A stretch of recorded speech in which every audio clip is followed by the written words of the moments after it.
ইউনূসের বক্তব্যে ভারতের আপত্তিকে অযৌক্তিক মনে করছেন বিশ্লেষকরা। এমনকি ভারতীয় বিশ্লেষকরা বলছেন, এ নিয়ে প্রতিবেশী দেশটির গণমাধ্যম ও কিছু বিশেষজ্ঞ অহেতুক বিতর্ক তৈরির চেষ্টা করছেন।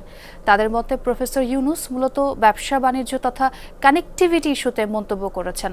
প্রধান উপদেষ্টার কার্যালয়ও জানিয়েছে, সৎ উদ্দেশ্যেই এমন মন্তব্য করেছেন তিনি।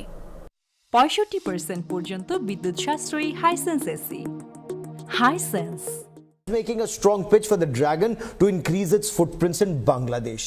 গত কয়েকদিন ধরে চরম উত্তেজনা ভারতীয় গণমাধ্যমে। দাবি সেভেন সিস্টার্সকে ল্যান্ডলক বলে যে মন্তব্য করেছেন ডক্টর ইউনূস তা ভারতের সার্বভৌমত্বের জন্য হুমকি নাকি। কিন্তু আসলেই কি তাই? বেইজিংয়ে ব্যবসায়ীদের উদ্দেশ্যে দেয়া বক্তৃতায় মূলত এ অঞ্চলের কানেক্টিভিটি নিয়ে কথা বলছিলেন professor Yunus. Eastern part of India called Seven Sisters.